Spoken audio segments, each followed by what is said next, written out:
Hello, everybody, and welcome to episode 3 of Solo versus Squads. Now, this particular game, we're going to switch it up a bit. The last two games that I've done for YouTube videos have been about wins. This is going to be an episode where I almost did it, so this is a second place game. You don't win them all, but we're going to dissect on the reasons why I didn't particularly win. Now, let's go ahead and jump into it. We're going to start with a drop that I'm going to drop into Tomato Town to my normal spot, which I usually go when I'm taking things seriously, which is Tomato Town, and this little drawbridge right here. So let's go ahead and start off, and we'll take a look at me dropping in. Let's go ahead and switch to gameplay. So one of the things that I like to do when I'm dropping in is I'm looking around at times. I want to see, am I being followed? Is someone dropping in with me? Are there people above me? Are there people around me? So you saw me kind of take a look at a guy to my right, which confirmed that there are going to be people in Tomato Town. So I start off with gathering materials.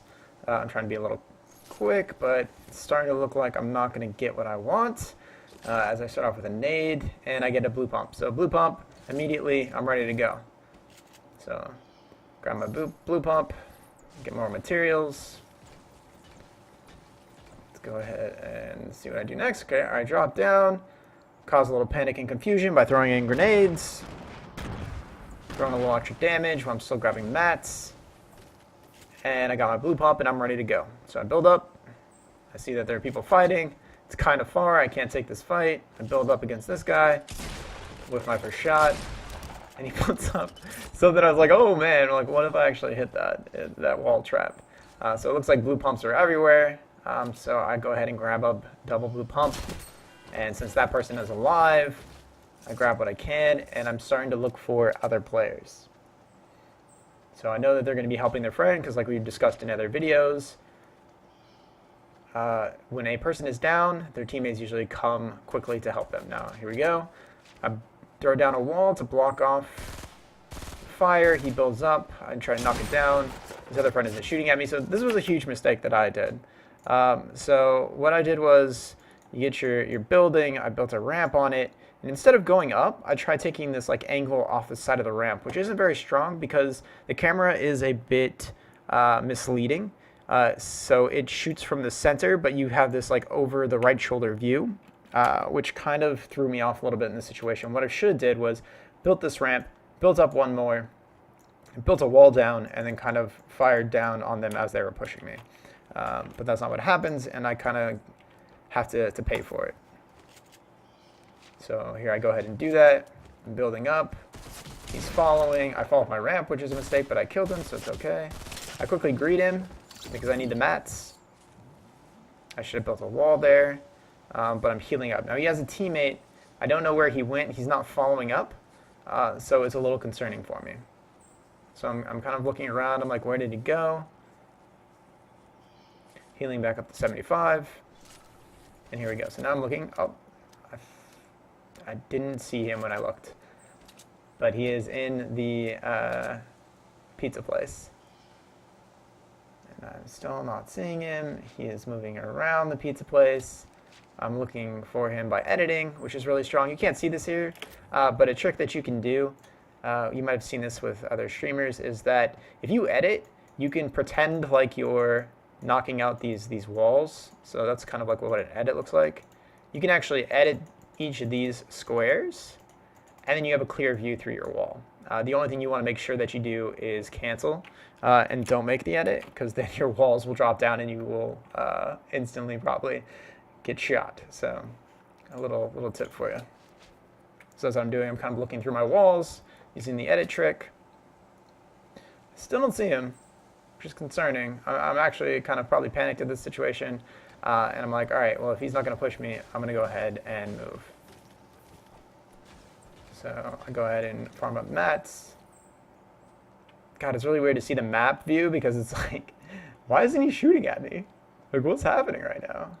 And this kind of like, this is a good illustration of why you should always kind of look around, especially when you're like looking for people. Never tunnel vision on where you want to go. Kind of keep a 360 view of what's going on around you, because you might run into a situation like this where this guy is following me and I have no idea that he's there. He has so many opportunities here.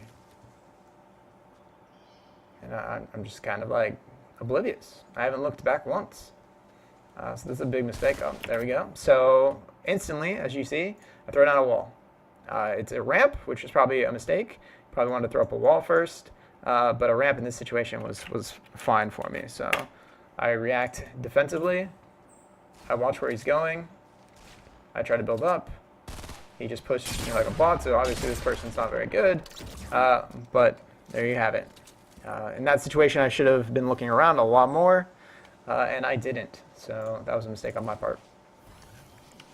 All right, so it looks like there's going to be a long break period here. If you're not aware, this kind of tells you where the action is, and so there's not going to be a lot of action for a while. So let's go ahead and kind of fast forward through this part. A lot of this is just me farming up mats, and we've kind of gone over this a couple times now, but it's really important that you come out of these first fights with a lot of mats, especially if you're solo versus squads. When you're fighting a squad, you use a lot more materials than you would if you're just solo. The reason for this is that you need to be able to compensate for different directions, because a lot of times squads don't just fight you head on. They'll spread out, they'll rush you, so a lot of times you have to compensate by building more walls. So always come out with a lot of mats. One of the great reasons why I come to Tomato Town is because of this area here. So with the invention of the apples, I'm able to basically refill my health. I'm able to grab all these like really quick trees that give you a lot of materials, and so it's almost like a perfect rotation, because it really, especially with this circle really helps me. But landing in Tomato Town, the reason why I do it is because it's more towards the center, and it's less populated. So I'm not going to fight as many people as I would at Tilted Towers. I landed the drawbridge, so before the recent patch, it's almost like a guaranteed chest every time you'd hit that drawbridge, which isn't actually a drawbridge, it's just a bridge. But anyways, so I would be ready to fight Tomato Town, and then Tomato Town has a chest inside the pizza place and a chest in the house. So really, I'm getting a good, for my time and effort, I'm getting a good return. So that's really important. And then like my rotations are amazing now, right? Because I go through the tunnel, I can pick up trees and mats, and I can pick up the apples now, which give me health. So it's actually a really good starting zone because it's towards the middle, and circles tend to be around the middle a lot of the time. So let's go ahead and jump back into it. It still looks like I'm still kind of running around just farming. I got my double blue pump. I'm just messing around. I found like this ramp. Didn't really get me above it. It's fine. So let's talk about like my next rotation. So after I do the apples and trees and I feel like I have enough mats, I've started to go to Dusty Divot because a lot of people will fight around Dusty Divot. There are the little power-up crack rocks that people are calling, so you can jump around. And it's, especially when you have a blue pump, and in this situation I had double blue pump, I'm able to basically take down squads a lot faster because double blue pump, you get a one-shot potential with each shot. So that's kind of my rotation. And then after Dusty Divot, I usually hit up Salty Springs depending on the circle. So let's go ahead and jump back in. Still no action. Still kind of just like looking around, trying to find squads to fight. Keeping my head on a swivel, constantly looking around me in order to make sure that I don't get jumped, or if in case I see another squad, which is, a lot of times people don't talk about the advantages of playing solo squads, but there are definitely some advantages. So one of those advantages is that you're one person.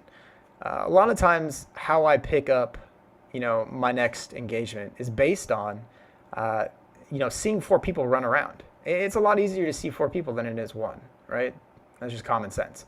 One person running between trees versus 4, there's a lot more spaced out. You can definitely see them. So an advantage that you have in solo squads that no one really mentions is that being a solo player gives you a lot of options and visibility on you, and getting a surprise is a huge advantage. So just kind of wanted to point that out. So I'm kind of running through Salty, kind of just looking for squads. It looks like I'm on the bottom end of the circle. So you're not going to get a lot of people. I mean, it's people in Salty. I guess there were some people in Salty. They're probably in the basement in that new area that was developed. And I'm kind of just like moving away at this point. Just kind of looking for squads to fight. Now I'm looking for rotations out of retail, which at this point in the game with the size of the circle, it shouldn't be. And at this point, I don't really need any sort of new weapons. I have double blue pump, which is basically all you really need. What I'm looking for here is probably those, which are minis, because minis are great. That extra 50 HP really helps out. So I'm looking for the rotations out of retail. I see nothing.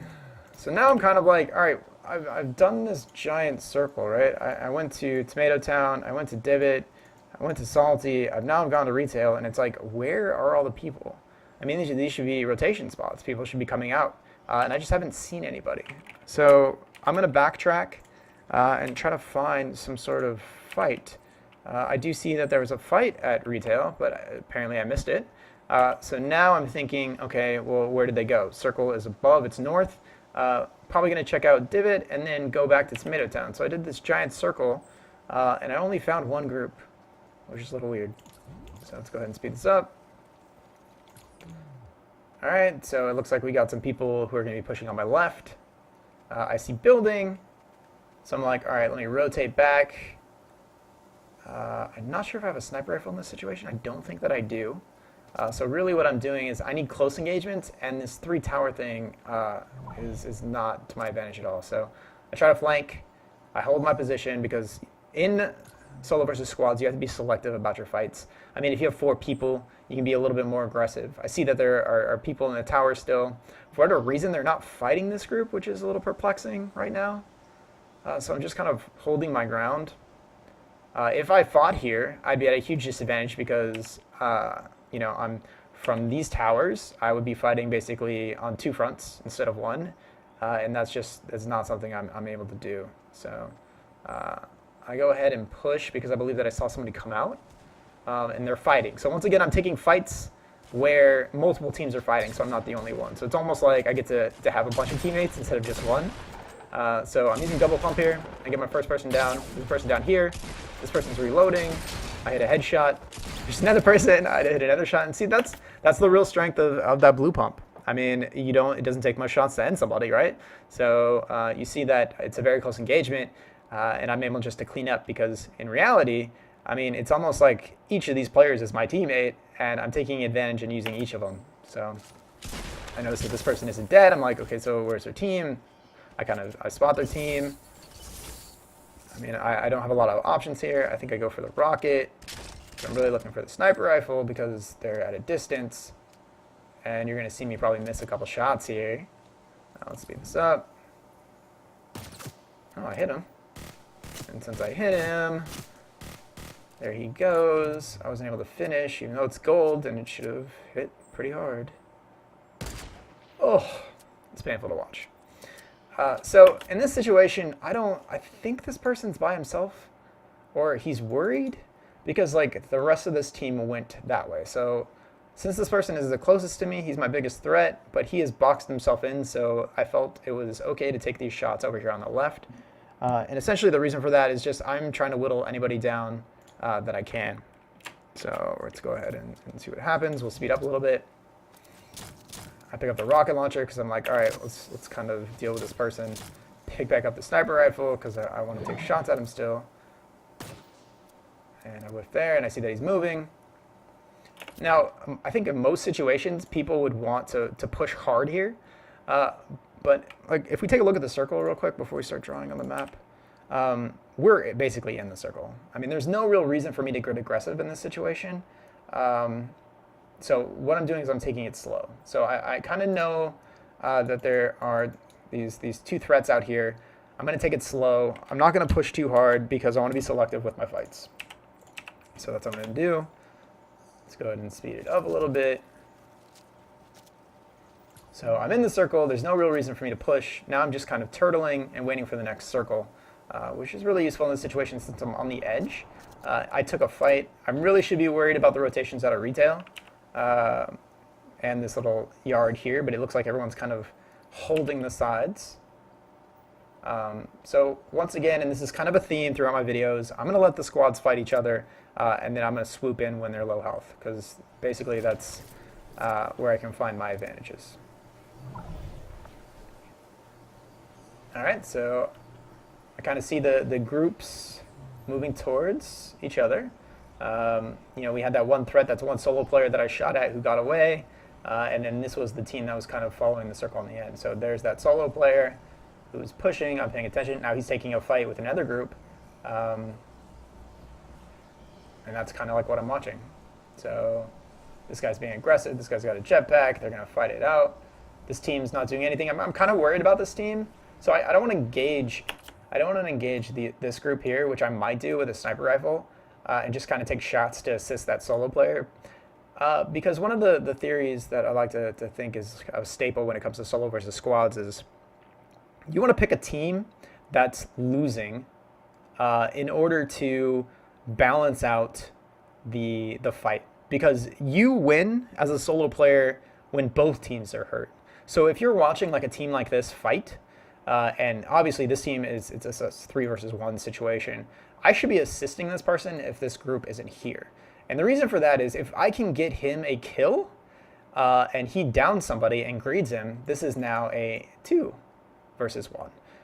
And then I kind of like, I know this is going to seem like it's far-fetched, but really like this is what you should be doing, is now that this is a 2v1, you've eliminated one player from this group, I should still be helping this solo. And then at that point, if this person doesn't get a kill or these two kill him, I've whittled this group down to now it's now a 1v2 if I took this fight.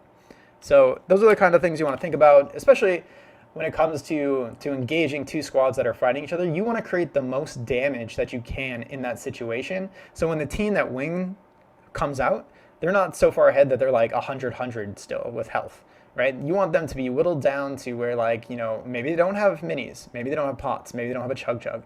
So now that you're, far ahead in health, you can now engage this squad and possibly come out with a win instead of fighting a group that just took on a 3v1 who now has the, everything that one person had and basically has grown stronger. So let's go ahead and fast forward. It's now, so we got 10. So I didn't take the shots here. This group comes out ahead with 3. They're in the center of the circle and they're going to start building. So I think they're just kind of like looking for players. I'm going to leave it alone. They now have a jetpack, which I'm taking note of. And these two teams can't see each other because of this hill. So what I'm really waiting for are these two to engage with each other. So that's why I'm kind of camping. That's why I'm not doing a lot of movement. I really just want these two to fight each other. So they now see each other. Now I'm looking for my opening. I'm kind of far from the circle. The timer is counting down, so I'm probably in this situation thinking, all right, let's move in with a circle. These two are now fighting each other. I could take a shot here, but I'm not at a huge advantage. Like, no one has been knocked down. It's still 10, so I don't know if there's another group. I mean, it could be 1-1 and then 4-4. So I'm not really being aggressive here. So you see me once again kind of taking a passive role. I'm still waiting. I'm trying to build down low so they don't really see me. You can hear the shots. I know that there's the two groups fighting each other. I don't know where the other group is. I don't know if there is another group. I feel like mathematically there is because there's 10. And then so that's like 9 with me. So I'm waiting. I'm waiting to see, where is this other group? And we just don't see them yet. All right, so it looks like the other team is winning. They're starting to lob nades. I'm re-hiding because this guy now has high ground, so I'm compensating for that while trying to watch this player that has gone out of my sight. Just trying to keep track of all the different players, like where they are. So it looks like that team that was killed that 1v3 is now pushed back to their original position. So I'm watching. So there they are. Well, actually, it looks like now it's like 3 groups. So on the minimap, we have all 3. I, in this situation, think it's the same group, so maybe it's not. We're still at 10 players. I'm still waiting. I'm letting them fight it out. I mean, the circle's getting smaller. I'm in a good position. I don't have to worry. All I have to worry about is my left side. But it kind of looks like the pressure on the map is heading towards this area here. So I'm just going to let it happen. I'm going to let them fight it out. I mean, this is a relatively low kill game for me. And in this situation, not too proud, especially since they didn't come out with a win. But yeah, I think we found our solo. So here's him by himself. I mean, this is a very weird fight. I don't know what that guy's doing, but I take a look at him to see if he stops so I can take an easy shot. I am concerned about that person on the far right, just because like he could get into a position which could harm me. So I'm eventually going to have to move here because I'm not quite in the circle. So I'm going on a flank. The reason for this is that the fight, if we can real quick hit the pause button, pull up the map. So the reason why like I'm flanking around is because I know there's still a group on this hill. I know there's a solo now, and I know there's a team in between. So all the fighting is now happening on that side of the map, and so I want to get behind or flank one of the groups. So I couldn't flank this guy because there was nothing but open ground here. So to flank him, I would expose myself to all three groups. That's getting messy. So instead, my decision is wrap around, follow the circle, get this team who's going to be pushing into the circle because they're not in it yet, and hopefully pick up a kill or two. And then by picking up a kill or two, I am able to get myself in a better position in order to, to win the fight because I have the advantage. So that's what I'm doing. I'm being sneaky. I see the group. I see that they're kind of moving in towards the circle because they have to. It's a little early because the circle's not moving yet. But for whatever reason, they feel that it's time. So I'm like, all right, 2 people. Is that the whole group? I'm not really sure. So I'm just kind of sitting and waiting. Still waiting. And then, all right, it's time to go. So I start pressing forward. Now, if I encounter somebody, it's going to put me in a weird spot. So I'm trying to use their cover. I'm using everything that they built. I see that these 2 aren't moving, so they're kind of primed for a snipe shot to kind of whittle them down. So that's what I do. They're kind of moving too much. I decided to go for the body, knock one because of that high damage. So basically, there we go. Now the reason I greeted there is because of the situation we found ourselves in where we're grossly outnumbered here. So we want to greed in that situation to down him because he was in a position to get re-resed. So here I'm doing something a little out of the ordinary. I'm not going to stay where I was, even though it was a strong position, but I'm still considering this group here. So I don't know about this person. I don't know where that person is, but I do know that there is a person right here. So instead of fighting from this like location where he knows where I am, I'm going to switch it up a bit. I'm going to try to go for the flank, change my position, and cause a little bit of unknown for the player who's looking for me now. So that's what I do. I'm building because I have lots of mats. All right, looks like I have a jump pad, so I'm going to jump pad in order to get a better position.